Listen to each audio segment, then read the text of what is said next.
अच्छा बच्चों, हम लोगों ने लीडरशिप पढ़ना स्टार्ट किया था। एक दफ़ा दोबारा देख लेते हैं उसे ही स्टार्ट से कि लीडरशिप के बारे में सबसे पहले हम लोगों ने इसकी एक्चुअली डेफिनेशन पढ़ी थी कि लीडरशिप होता क्या। अब डिफरेंट और मैंने आपको तब ये भी बताया था कि जब जो लीडरशिप का चैप्टर है ये हमें ज़्यादातर जो देखा जाता है वो इंडस्ट्रियल ऑर्गेनाइजेशन की बुक्स में ज़्यादा अच्छा मिलता है, क्योंकि वहाँ पे होता है कि आप एक इंडस्ट्री चला रहे हैं, आप एक ऑर्गेनाइजेशन को रन कर रहे हैं। तो उस ऑर्गेनाइजेशन को एक लीडर जो है वो किस तरह से लेके चल रहा है, किस किस तरह से वहाँ पे काम कर रहा है और कैसे वो सब चीज़ों को इकट्ठा लेके चल रहा है। तो लीडरशिप की जो हमने डेफिनेशन देखी थी, बच्चों अजान होने वाली है, उसके बाद हम लोग दोबारा स्टार्ट करते हैं।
अच्छा बच्चों, हम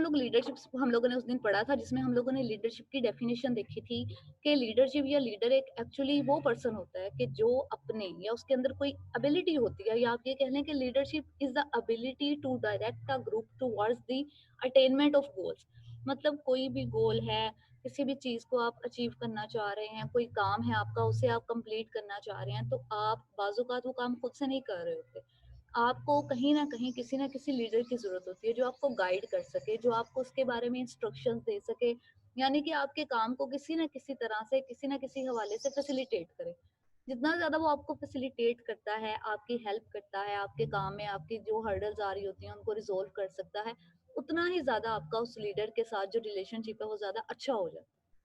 और उतनी ही ज्यादा आप कह सकते हैं कि वो लीडरशिप ज्यादा अच्छी होती है। फिर हमने देखा था कि जब हम लीडरशिप को देख रहे होते हैं तो हमेशा या हर दफा लीडरशिप में जरूरी नहीं होता कि आपको एक कोई फॉर्मल पोजीशन ही मिले तभी आप कह सकेंगे कि वो एक लीडरशिप की पोजीशन है। बाजूकात आपके भी तो इनफॉर्मल ग्रुप्स बनते हैं ना, जो कि आपकी फॉर एग्जांपल जैसे कि आपके प्रेजेंटेशन के ग्रुप्स बन रहे होते हैं। तो उन ग्रुप्स में क्या होता है, आप खुद ही बाजूकात अपना कोई लीडर चुन लेते हैं, उसको देख के आप एक्चुअली उसके अंदर एबिलिटीज को देख रहे होते हैं कि वो हमें किस तरह से गाइड करेगा, प्रेजेंटेशन या असाइनमेंट बनाने में किस किस तरह से हेल्प करेगा, हमारे पावर पॉइंट्स की स्लाइड्स बनाने में हेल्प कर सकता है, क्योंकि उसको इस चीज का थोड़ा नॉलेज ज्यादा होता है। फिर उसके बाद वो डाटा किस तरह से डिवाइड करेगा आप सबके दरमियान, तो आप उसे उस पर्सन को एक्चुअली ये इजाजत दे रहे होते हैं कि एक तरह से कि वो आपको लीड कर सके। और उसकी लीडरशिप में आप ये कह लें कि आप सेटिस्फाई भी हो होते हैं, और आप उसकी लीडरशिप को अच्छी तरह से एंजॉय भी कर रहे होते हैं और उसके अकॉर्डिंग काम भी करना चाह रहे होते हैं। अब ये तो तीन कुछ कैरेक्टरिस्टिक्स होती हैं लीडरशिप की। इसके अलावा बाज औकात हम लोग बहुत सी जगहों पे देखते हैं कि जो हमारी फिजिकल कैरेक्टरिस्टिक्स हैं वो भी कहीं ना कहीं लीडरशिप पे किसी ना किसी तरह से अफेक्ट कर रही होती हैं।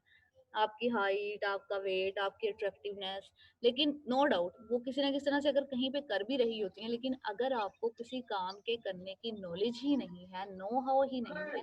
तब वहां पे आपकी जो फिजिकल कैरेक्टरिस्टिक्स हैं वो बिल्कुल जीरो हो जाती हैं, या उनकी आप ये कह लें कि कोई इम्पोर्टेंस रहती ही नहीं। क्लियर हो रहा है बच्चों?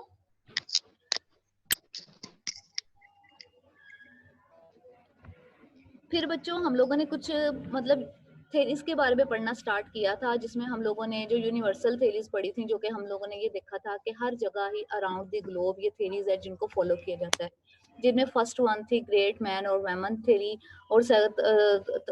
सेकंड वन थी ट्रेड थेरी, थर्ड वन थी बिहेवियरल थेरी, और उसके अलावा कुछ यूनिवर्सिटी स्टडीज थी जो कि बिहेवियरल थेरी से ही रिलेट कर रही थी।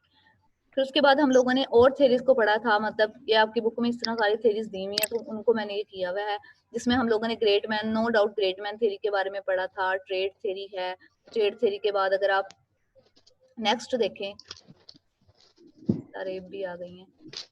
ट्रेड थ्योरी है, बिहेवियरल थ्योरीज है, बिहेवियरल थ्योरीज को फिर फर्दर उन्होंने डिवाइड किया है रोल थ्योरी में, मैनेजर ग्रिड थ्योरी में। उसके बाद है पार्टिसिपेटिव लीडरशिप है, जिसमें 11th की लीडरशिप है, और लिकर्ड की लीडरशिप स्टाइल स्केल्स हैं। उसके बाद सिचुएशनल लीडरशिप है, जिसमें हम लोगों ने ये वन बाय वन ये सारी लीडरशिप थ्योरीज के बारे में पढ़ना है। फिर कंटीजेंसी थ्योरीज हैं, ट्रांजैक्शनल लीडरशिप है, ट्रांसफॉर्मेशनल लीडरशिप है, और इन्हीं लीडरशिप को आगे एक्चुअली जो डिवाइड किया गया है, जो आपको नजर भी आ रहा है अपने स्क्रीन पे, एक्चुअली वो उनकी रिसर्चेस के अकॉर्डिंग डिवाइड किया है, कि जिन लोगों ने इस फिनोमिना पे रिसर्च की थी, और रिसर्च के बाद इस फिनोमिना के अंदर उन्होंने कुछ नए कॉन्सेप्ट्स डाले थे, या कुछ आप ये कह लें कि नई नॉलेज आपको प्रोवाइड की थी, उस नॉलेज की बेस पे उन्होंने एक्चुअली उन्हें अलग अलग और स्टडीज में डिवाइड कर दिया। अब सबसे पहले फर्स्ट ऑफ ऑल हमारे पास आ रही है बच्चों ग्रेट मैन थ्योरी, जिसमें हम लोगों ने उस दिन भी देखा था कि अकॉर्डिंग टू दीज फिलोसफर्स या दीज थ्योरीज, जो कि ये ज्यादातर अरिस्टोटेलियन फिलोसफर को ज्यादा बच्चों वो लोग फॉलो करते थे, और इनका ये कहना था कि जो लीडर्स हैं, मतलब जिन्हें हम लोग ये कहते हैं कि वो लीड कर सकते हैं हमें, या हमें इस तरह से गाइड कर सकते हैं, तो एक्चुअली वो इन बोर्न कैरेक्टरिस्टिक्स होती हैं। यानी कि उनका ये कहना था कि जो लीडर्स हैं वो पैदाइशी लीडर होते हैं, कोई भी बाद के सर्कमस्टांसेस या आपके इन्वायरमेंटल सर्कमस्टांसेस उनके लीडर बनने में आपकी हेल्प बिल्कुल नहीं करते। यानी कि यहाँ पे हम लोगों ने उस दिन भी देखा था कि उन्होंने नर्चर के कॉन्सेप्ट्स को टोटली डिनाई कर दिया था,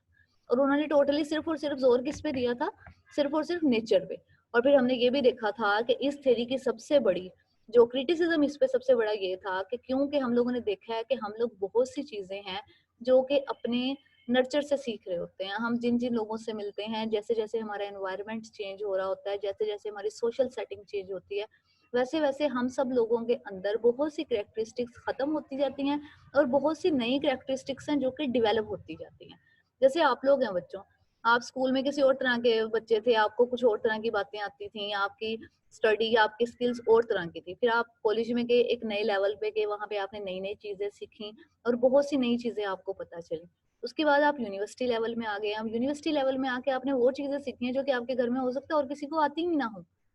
आपको कंप्यूटर बहुत अच्छा यूज करना आता है, आपको लोगों के साथ डील बहुत अच्छा करना आता है, आपका कॉन्फिडेंस लेवल बहुत अच्छा है। यानी कि हमने बहस ये की थी कि ग्रेट मैन थ्योरी को हम लोगों ने जब निग्लेक्ट किया था,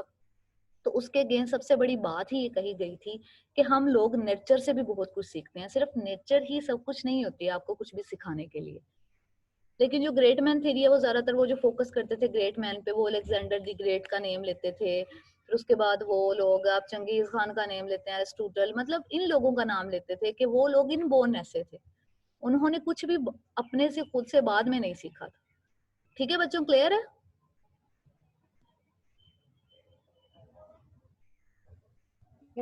जी मैम। उसके बाद सोचा चलो पीछे से भी थोड़ा सा रिवाइज कर लें। जी जी बोले बोले।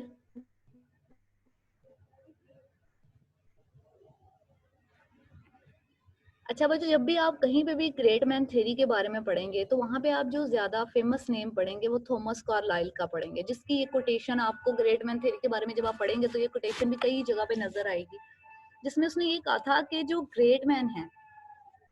कि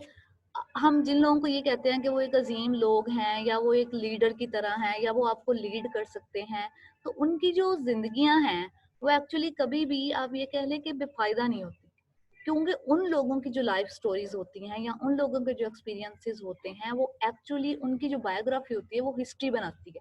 और दुनिया की हिस्ट्री में अगर ग्रेट लोग, यानी कि उनका ये कहना था कि अगर वो ग्रेट मैन ना होते तो इट मीन्स दुनिया की या वर्ल्ड की कोई हिस्ट्री ना होती।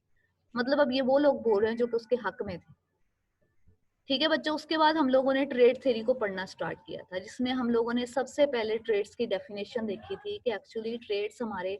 वो एंड्यूरिंग एट्रीब्यूट्स होते हैं जो कि इंडिविजुअल की पर्सनैलिटी को बनाते हैं, उसके साथ जुड़े होते हैं। जैसे आप में से बहुत से लोगों को हो सकता है कि कोई ट्रेट हो के वो बहुत ज़्यादा पेसिमिस्टिक है, या वो बहुत ज़्यादा ऑप्टिमिस्टिक है, वो बहुत ज़्यादा काम है, वो बहुत ज़्यादा हार्ड वर्किंग है, वो कभी भी गिव अप नहीं करता। मतलब आप लोगों की ट्रेड्स होंगी ना कोई कुछ ना कुछ। तो बेसिकली जो ट्रेड थ्योरी थी उसका ये काम था, वहां पे वो नेचर को लेके आती थी, नेचर को भी और नर्चर को भी। अब वो कैसे नेचर और नर्चर को कंबाइन करती थी कि वो ये देखते थे कि हम अकॉर्डिंग टू ट्रेड थ्योरी के लोगों के अंदर उन ट्रेड्स को, उन एट्रीब्यूट्स को, उन कैरेक्टरिस्टिक्स को ढूंढा जाए जो कि उनको एक अच्छा लीडर बनने में हेल्प आउट कर सकती है। कि वो क्या क्या कैरेक्टरिस्टिक्स हो सकती हैं, क्या वो किसी को अच्छा लीड कर सकते हैं, क्या वो किसी की मुश्किल वक्त में हेल्प कर सकते हैं, क्या वो कभी भी गिव अप नहीं करते, अगर कोई भी आप उन्हें टास्क देते हैं तो वो उस टास्क को किस तरह से, किस वे में अच्छे तरीके से फुलफिल कर रहे होते हैं।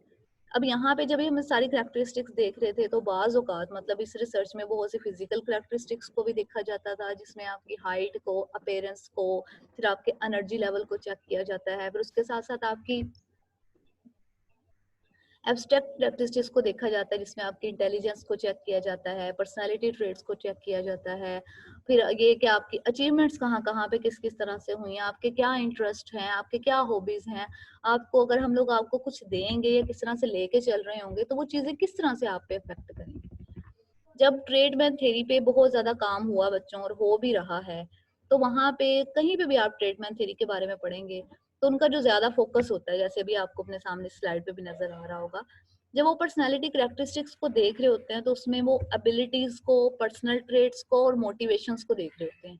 कि एक्चुअली उनकी पर्सनालिटी में ये ट्रेट्स किस किस तरह की। अगर आप एक पर्सन को चाह रहे हैं कि वो एक लीडर बने, या आपके अकॉर्डिंग वो पर्सन एक लीडर है, तो वो लीडर किन किन बेसिस पे, अगर उसकी एबिलिटीज देखी जाए तो एबिलिटीज में ये देखा जाता है कि क्या उसके अंदर इंटेलिजेंस है, क्या वो किसी काम को इनिशिएट करने की उसके अंदर हिम्मत है, ताकत है। फिर ये देखा जाता है कि वो पर्सन एक्चुअली लोगों को किस तरह से गाइड कर सकता है, उन्हें सुपरवाइज किस किस तरह से कर सकता है, क्या उसके अंदर लोगों को साथ लेके चलने की, सुपरवाइज करने की, गाइड करने की एबिलिटी है भी या नहीं। ये सारी एबिलिटीज को, अच्छा ठीक है, अगर हमें पता चल गया जी ये एबिलिटीज उसके अंदर हैं, इन एबिलिटीज को देखने के बाद हम उसकी पर्सनल कैरेक्टरिस्टिक्स को देखते हैं। क्या उसके अंदर सेल्फ एश्योरेंस है, क्या उसके अंदर मस्कुलिनिटी, फेमिनिटी के क्या क्या फीचर्स हैं, मैच्योरिटी का लेवल उसका क्या है, वो अपनी वर्किंग क्लास के साथ कितनी ज्यादा अच्छे रिलेशन रख सकता है, वो काम को, अभी उसके मोटिवेशन लेवल को देखा जाता है कि वो काम को या अपनी, ये देखा जाता है कि उसको उस काम के करने की या उस काम में उसका इंटरेस्ट कितना ज्यादा है, और उस काम को करने की उसे कितनी जरूरत है। आपको पता है जिस काम की हमें जरूरत होती है, बाज औक़ात हमारा उसमें इंटरेस्ट ना भी हो बच्चों, जो जरूरत है वो भी आपसे बाज औक़ात फोर्सफुली भी वो काम करवा देती है। उसके अंदर सेल्फ एक्चुअलाइजेशन क्या है, और उसके अंदर पावर, मतलब उसको दूसरे लोग उसके इन्फ्लुएंस में किस हद तक आ सकते हैं और किस हद तक नहीं आ सकते। फिर क्या वो इतना मोटिवेशन उसके अंदर है कि वो लोगों को कोई ना कोई रिवार्ड भी दे सके जब वो अच्छा काम करे। और सेल्फ एक्चुअलाइजेशन में जो क्या होती है, सेल्फ एक्चुअलाइजेशन होती है कि हम सब लोग अपने बारे में बिल्कुल नहीं जानते, हमें यही नहीं पता कि हमारे अंदर कौन कौन सी एबिलिटीज किस हद तक हैं। हो सकता है आप में से किसी को पता भी हो, और बाज़ औक़ात हमारी सारी लाइफ अपनी सेल्फ एक्चुअलाइजेशन को जानने में ही खत्म हो जाती है और हमें उसी के बारे में ही पता नहीं लग पाता। अब सेल्फ एक्चुअलाइजेशन का बेसिकली मकसद ये होता है कि हम लोग जब एक सेल्फ एक्चुअलाइजेशन कर रहे होते हैं या चीज़ों को साथ लेकर चल रहे होते हैं, तो हमें ये पता हो कि हमारे अंदर ये स्ट्रेंथ है और हम इस स्ट्रेंथ को लेके एक और अच्छे इंसान बन सकते हैं, और ये हमारी वीकनेस है। अब हमने इस वीकनेस पे किस तरह से, किस वे में काबू पाना है। ठीक है बच्चों, ये तो कुछ कैरेक्टरिस्टिक्स थी जो कि ट्रेड थ्योरी के अकॉर्डिंग के हम लोग देखते हैं कि उसके अंदर क्या क्या एबिलिटीज हैं, क्या क्या उसकी पर्सनल ट्रेड्स हैं, फिर उसकी जॉब से रिलेटेड यानी कि जो वो काम करना चाह रहा है वहां पे वो किस तरह से कर रहा है। जब भी ट्रेड थ्योरी पे बात होती है बच्चों, एमएससी आप लोग जाग रहे हैं या सो रहे हैं? मैम सुन रहे हैं। बच्चों अगर कहीं से कहीं कोई भी पॉइंट आप लोगों को नहीं समझ आता उसको फौरन वहीं पे क्लियर कीजिएगा, ठीक है? मैम समझ ठीक, लग रही है। चलें शुक्र है। अच्छा बच्चों, हम लोग ये देख रहे थे कि ग्रेट मैन थ्योरी पे जब बहुत ज्यादा रिसर्चेस की गई या देखा गया कि वो किन चीजों पे ज्यादा फोकस करती है और किन चीजों को साथ किस किस तरह से लेकर चल रही है, तो आप लोगों ने पर्सनैलिटी में, अगर पर्सनैलिटी आप लोगों ने पढ़ी ही होगी, पर्सनैलिटी में बच्चों आप लोगों ने ये पढ़ा होगा कि हम बिग 5 पर्सनैलिटी ट्रेट्स पढ़ी होंगी जो कि आपको इस वक्त अपनी स्क्रीन पे भी नजर आ रही हैं। तो ये देखा गया था कि अच्छे लीडर, वो लीडर जिनके अंदर ये बिग 5 पर्सनालिटी ट्रेट्स होती हैं, वो लोग ज्यादा अच्छे लीडर बन सकते हैं। वो अपने सबऑर्डिनेट्स को अपने साथ ज्यादा अच्छे वे में लेकर चलने की सलाहियत रखते हैं, और इस अच्छे वे में चलने की सलाहियत की वजह से उनके बहुत ज्यादा, आप ये कह लें कि अफेक्टिव वे में लोगों को साथ लेकर चलते हैं, और उनकी लीडरशिप जो होती है वो एज कम्पेयर टू अदर्स ज्यादा अच्छी होती है। अब ये बिग 5 कौन कौन सी कैरेक्टरिस्टिक्स होती हैं, जिसमें फर्स्ट वन है कंसाइशियसनेस है, उसके बाद है agreeableness, emotional stability, openness to experience, extraverting. अब कंसाइशियसनेस क्या होती है बच्चों? इसका मतलब ये होता है, जब हम कंसाइशियसनेस को देख रहे होते हैं कि हमारे अंदर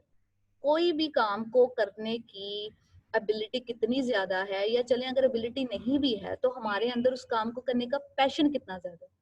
हम कितने ज्यादा, आप ये कह लें पैशनेट तरीके से, कितने ज्यादा विलिंग हो के उस काम को अच्छे तरीके से करने के लिए कोई ना कोई प्लानिंग कर रहे होते हैं, कोई ना कोई आप उसके लिए हार्ड वर्क कर रहे होते हैं, आप उस चीज की रिस्पॉन्सिबिलिटी को अपने ऊपर ले रहे होते हैं, आप उस चीज को, आप कहीं ना कहीं उस काम के ऊपर ही टोटली डिपेंड हो जाते हैं कि अब ये काम होगा तो आप कोई और काम करेंगे। और इसी तरह यानी कि ग्रिड का मतलब होता है, जैसे बच्चों आपको यहाँ पे GRIT ग्रिड लिखा नजर नजर भी आ रहा है, ग्रिड का मतलब होता है कि हमारे अंदर करेज होती है प्रॉब्लम्स को, चीजों को, अपने कामों को कंप्लीट करने की, कि हमने वो काम अच्छे तरीके से इफेक्टिव वे में कंप्लीट करने हैं, कि जिससे हमें, ठीक है, हमें आपको पता है आप प्रेजेंटेशन बनाएंगे, असाइनमेंट बनाएंगे, आपको इतने मार्क्स मिलेंगे, या आपका ये काम है। अब आप में बहुत से लोग हैं जो कि उसको इजी टू वे ले लेते हैं और कोई भी किसी भी तरह की असाइनमेंट बना कर दे देते हैं, लेकिन कुछ लोग होते हैं जो उसको इतना ज्यादा सर पे सवार करते हैं, वो उसकी रिस्पॉन्सिबिलिटी लेते हैं, उसकी प्लानिंग कर रहे होते हैं कि अच्छा हमने फर्स्ट पे ये चीज रखनी है, इसको इस तरह से करना है, सेकंड पे हम इसके बारे में ये काम करेंगे, उसके बाद हमने इन इन चीजों को इसके अंदर इन रिसर्चेस को डालना है। और ऑब्वियसली जब वो ये सारी एफर्ट्स कर रहे होते हैं तो इन एफर्ट्स की वजह से उनका काम साफ नजर आ रहा होता है कि वो दूसरे लोगों से कई गुना ज्यादा अच्छा है। ठीक है बच्चों, उसके बाद सेकंड कैरेक्टरिस्टिक है एग्रीएबलनेस। एग्रीएबलनेस का मतलब है कि हम लोग किसी भी काम को करने के लिए कितने ज्यादा ट्रस्ट वर्दी तरीके से, अच्छे तरीके से, जनरसिटी से, मतलब आप उस काम को ये कह लें कि फौरन से एक्सेप्ट करने पे तैयार हो जाते हैं कि अब किसी ने ये काम आपको दिया है तो बस आपने वो काम फटाफट करना है। और आप अपने लोगों के साथ, अपने साथ रहने वाले लोगों के साथ, अपने सबऑर्डिनेट्स के साथ, अपने कोलीग्स के साथ कितने ज्यादा काइंड वे में और ट्रस्ट वर्दी वे में अपने रिलेशनशिप को लेकर चल रहे होते हैं। क्योंकि हर जगह बच्चों, आप कहीं पे लीडर हैं या नहीं हैं, आप इवन एक ग्रुप के मेंबर भी हैं ना, अगर आप एज अ ग्रुप मेंबर अपने ग्रुप मेंबर्स को साथ लेकर चल रहे होते हैं, एक इफेक्टिव वे में काम कर रहे होते हैं, तो आप लोगों के आपस में जो रिलेशनशिप है वो भी ज्यादा अच्छे होते हैं, जो कि ये बात बताता है कि आप एक अच्छे लीडर बन सकते हैं। आप CR और GR को ही देख लें, अगर CR GR क्लास को आप ये दें कि कोई कॉन्फिडेंस ही ना दे, या क्लास को एतमाद में ही ना ले किसी बात को करने के लिए, फॉर एग्जाम्पल आपकी, चलें ये कह देते हैं कि फॉर एग्जाम्पल आप लोगों ने अपनी बनानी है, डेट शीट बनानी है, चलेंगे टाइम टेबल बनाना है, तो डेट शीट बनाते वक्त क्या करते हैं CR GR, क्लास से पूछते हैं ना, आप एक कोलैबोरेटिव वे में चीजों को इकट्ठा लेके चल रहे होते हैं। लेकिन अगर वो दोनों सिर्फ अपनी मर्जी करें और कोई भी डेट शीट जो उन्हें पसंद हो, या वो उन्हें लगे कि चलिए हमने अपनी मर्जी से ये दे दी है, तो आप क्या करेंगे? आपके आपस में कॉन्फ्लिक्ट ज्यादा राइज होने लग जाएंगे, और जब कॉन्फ्लिक्ट राइज होंगे तो ऑब्वियसली वहां पे वो पर्सन एक अच्छा लीडर नहीं बन सकता। आपका जो आपस में एक दूसरे के साथ ट्रस्ट का लेवल है ना, वो ट्रस्ट ही ब्रेक हो जाता है। और जैसे ही वो ट्रस्ट ब्रेक हुआ है तो ऑब्वियसली आपकी जो एक कैरेक्टरिस्टिक है अच्छा लीडर होने की या इफेक्टिव लीडर होने की, वो भी टोटली खत्म हो गई है। क्लियर है बच्चों? जी मैम। Yes ma'am. ओके बच्चों, थर्ड कैरेक्टरिस्टिक्स है जो पर्सनालिटी ट्रेट्स में आपने हर जगह, बहुत सी जगहों पे बच्चों ये पढ़ेंगे पर्सनालिटी ट्रेट्स, वो है इमोशनल स्टेबिलिटी।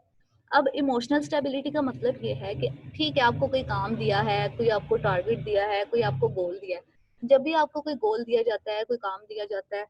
तो वो एक किस्म का, या एक तरह से आप ले लें बच्चों कि आपके लिए एक चैलेंज होता है। ये देखना होता है कि आप उस चैलेंज को इमोशनली कितने अच्छे वे में उसके साथ कोप कर सकेंगे और कितनी अच्छे तरीके से उस चैलेंज को एक्चुअली सोल्व कर सकेंगे।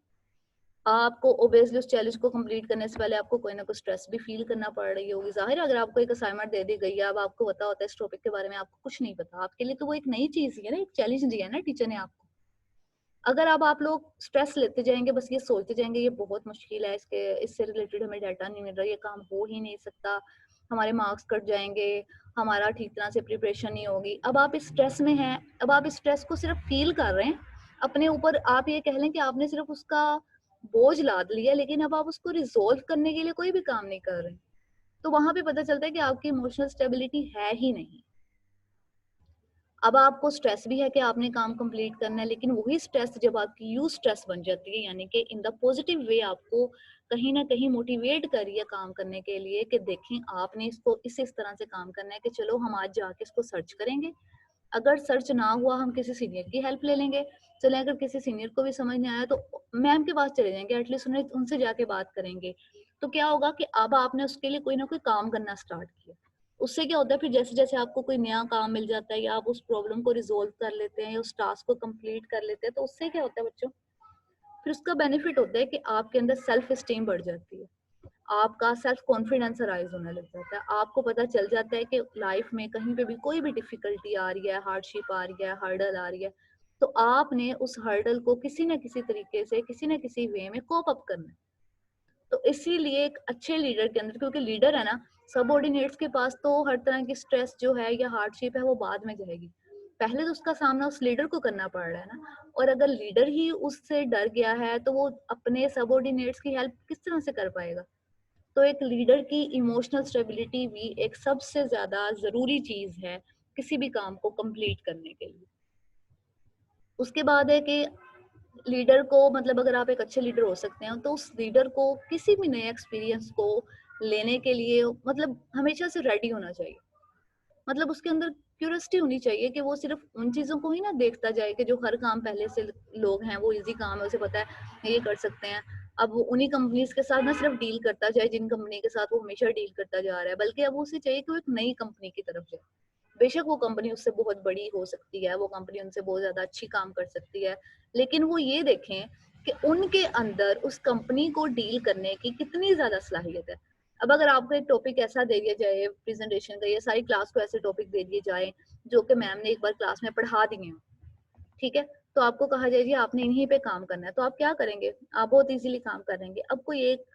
ऐसा टॉपिक दे दे टीचर जो कि आप लोगों ने जिस पे काम किया ही ना हो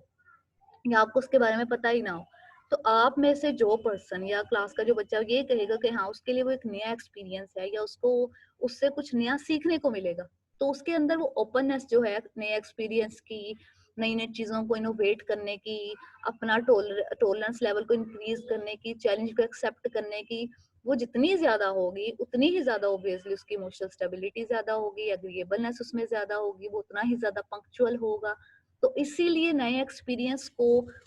हमेशा से आप ये कह लें बच्चों के एक्सेप्ट करने की आपके अंदर करेज होनी चाहिए, क्योंकि नया एक्सपीरियंस कुछ ना कुछ आपको देकर जाएगा, लेकर कुछ नहीं जाता, आपको कोई ना कोई नई चीज सिखा के जाता है। ठीक है, आप उसको काम को फुलफिल करते वक्त हो सकता है बहुत सी मिस्टेक्स भी करते हैं, लेकिन वो मिस्टेक्स भी आपको कहीं ना कहीं चीजों को एक नई चीज, एक नई बात ही बताकर जाएंगी। क्लियर है बच्चों? उसके बाद ये है कि जो भी लीडर हो वो एक्स्ट्रावर्जियन हो। आपको इंट्रोवर्जन और एक्स्ट्रावर्जन के बारे में पता होगा। एक्स्ट्रावर्जन होता है बच्चों के वो पर्सन जो कि बहुत ज्यादा लाइवली होता है, दूसरों के साथ उसके रिलेशनशिप बहुत अच्छे होते हैं और वो हर एक के साथ मिलजुल के रहना चाह रहा होता है, नए नए एक्सपीरियंस करना चाह रहा होता है, बहुत फन लिविंग होता है, ऑप्टिमिस्टिक होता है, सोशलाइजेशन उसकी बहुत अच्छी होती है। अब on the other hand introvert क्या होता है कि वो हमेशा अकेला अकेला रहता है, वो लोगों के साथ किसी भी काम में किसी भी चीज में पार्टिसिपेट ही नहीं करना चाहता, उसको लगता है कि लोग उसे कहीं ना कहीं किसी ना किसी काम पे धोखा ना दे रहे हैं, तो वो दूसरा अलग ही उसने अपनी एक नई दुनिया बसाई होती है और उस दुनिया में वो दूसरे लोगों के साथ कहीं भी अपने एक्सपीरियंसेस को शेयर ही नहीं करना चाह रहा होता। फिर जिसकी वजह से क्या होता है कि जब आपका दूसरों के साथ एक रिलेशनशिप ही अच्छा नहीं बन पाएगा तो आप एक अच्छे लीडर कैसे बनेंगे? क्योंकि एक लीडर ने अपने लोगों को, अपने सबऑर्डिनेट्स को एक ऐसी चीज प्रोवाइड करनी होती है जो कि उनके पास नहीं है। अब वो चीज़ प्रोवाइड करने के लिए ज़रूरी है कि वो लीडर जो है उसके अंदर अपने इर्द-गिर्द रहने वाले एनवायरनमेंट को, वो लोगों के साथ डील करना अच्छा आता हो। जितना ज़्यादा वो अच्छा डील करेगा, इट मीन्स कि वो उतना ही ज़्यादा अपने सबऑर्डिनेट्स के लिए, अपने लोगों के लिए अच्छा काम कर सकता है।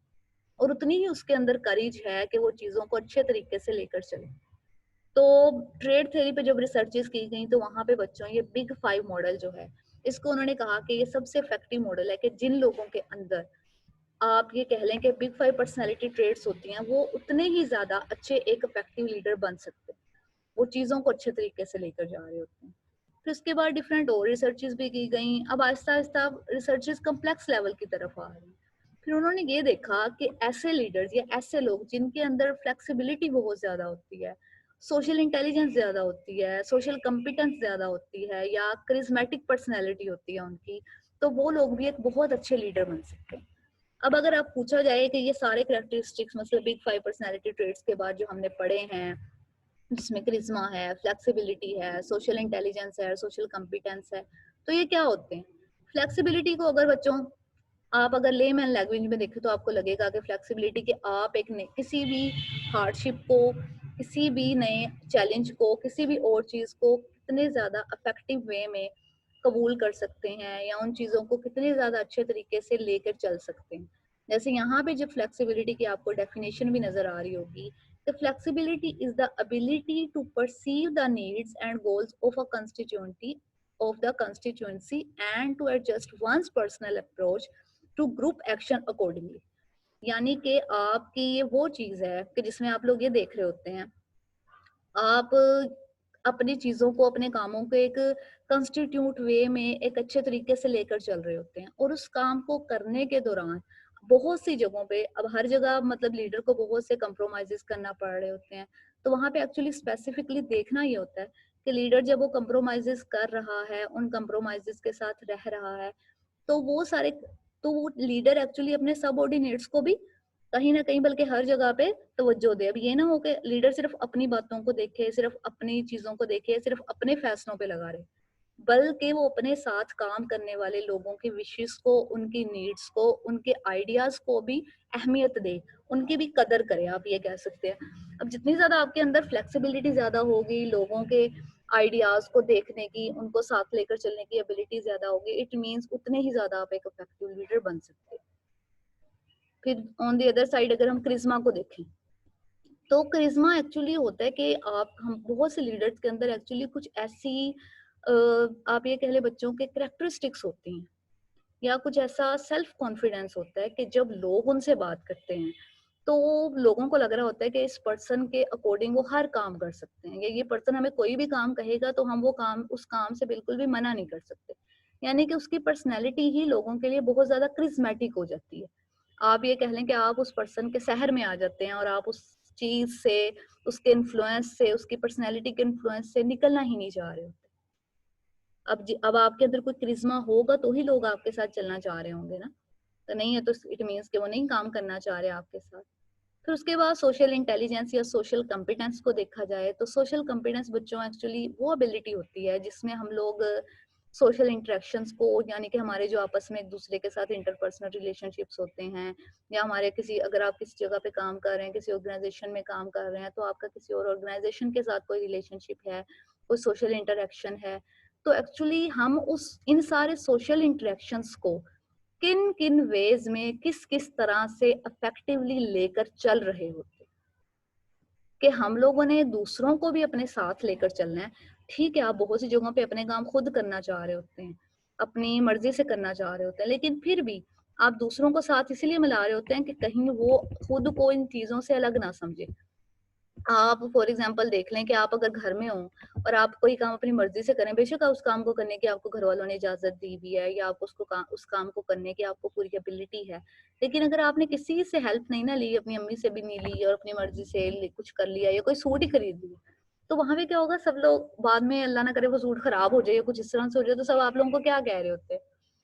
कि तुमने अपनी मर्जी की है तो भुगतो। लेकिन जब आप सबको साथ मिला के लेके चल रहे होते हैं और फिर भी आपने सबको साथ मिलाया, लेकिन डिसीजन तो आपकी अपनी मर्जी का होगा ना, कोई आपको फोर्स नहीं कर सकता। तो जब आप अपनी मर्जी का डिसीजन लें लेकिन उसमें सब लोगों की रजामंदी हो, तो वही डिसीजन आपका ज्यादा देर पा होता है। फिर आपको उस डिसीजन के लिए लोगों के साथ ज्यादा, आप ये कह लें कि लोग आपसे अफेक्टिव वे में चीजों को लेके चल रहे होते हैं, उन्हें आपकी बातें अच्छी लग रही होती हैं, आपको उनकी बातें अच्छी लग रही होती हैं। तो इसीलिए बिग 5 पर्सनालिटी ट्रेड्स के बाद अकॉर्डिंग टू ट्रेड थ्योरी के जो 3 कैरेक्टरिस्टिक्स ऐसी हैं जो कि अच्छे लीडर में होनी चाहिए, तो उसमें है बच्चों जिसमें हमने पढ़ा फ्लेक्सिबिलिटी, करिश्मा और सोशल कॉम्पिटेंस ज्यादा होनी चाहिए। और सोशल इंटेलिजेंस का मतलब होता है कि बच्चों हम लोग अपने सोसाइटी के कामों को, सोसाइटी के रूल्स एंड रेगुलेशंस को, उनकी बातों को कितने अच्छे वे में अंडरस्टैंड करते हैं और अंडरस्टैंड करने के बाद कितनी अच्छे तरीके से उन चीजों को साथ लेकर चल रहे होते हैं।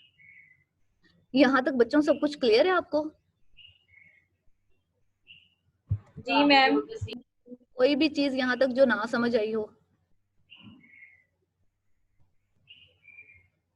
मैम ये जो बिग 5 थ्योरी है, इसमें एक इंडिविजुअल के अंदर सारी क्वालिटीज हो सकती हैं? हो इतनी सकती हैं सारी? बच्चों, जी जी हो सकती हैं। आप देख लें ये सारी कैरेक्टरिस्टिक्स हमें भी होती हैं, लेकिन हम लोग क्या करते हैं कि इनमें से किसी ना किसी कैरेक्टरिस्टिक्स पे हम लोगों ने ज्यादा काम ही नहीं किया होता, तो इस वजह से हमारी वो कैरेक्टरिस्टिक्स खत्म हो जाती है, हमें पता ही नहीं होता कि वो कैरेक्टरिस्टिक्स हमारे अंदर थी भी या नहीं। हो सकता है आपकी क्लास में आप में से सब लोगों के अंदर ये हों या किसी एक के अंदर हों और आपको वो सब कुछ नजर भी आ रही होती है। अच्छा बच्चों, अब ये है कि आप लोगों ने नमाज पढ़नी है, तो फिर नेक्स्ट क्लास में 2 बजे ही स्टार्ट कर दूं? Yes ma'am. जी मैम, जी मैम। ठीक है। चलें ठीक है, फिर ऐसा करते हैं, फिर नेक्स्ट थ्योरी स्टार्ट होगी, मैम और अगर आपने कोई इसमें से क्वेश्चन पूछना है तो फिर आप वो तब पूछ लीजिएगा मुझसे। जी जी बच्चों। Okay ma'am. मैम आप जी जी लारे। मैम आपने इससे जो मैम जी इससे जो पिछला चैप्टर है उसकी स्लाइड भी शेयर कर दें। चैप्टर नंबर 12 की मैंने दे नहीं दी? नहीं मैम, आपने फर्स्ट वाला जो आपने चैप्टर पढ़ाया था मैम, आपने उसकी दी है। अच्छा चलें ठीक है, वो सेकंड वाला देख लेते पढ़ाया पहले, उसकी नहीं दी है। हैं। चलें नेक्स्ट क्लास में ना मुझे बताइएगा फिर कौन सी रह गई।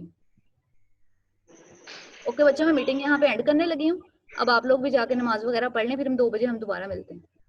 मैम अटेंडेंस ले लें इसकी। जी जी मैंने ले ली है। Thank you ma'am. ओके बच्चों, अल्लाह हाफिज। अल्लाह हाफिज।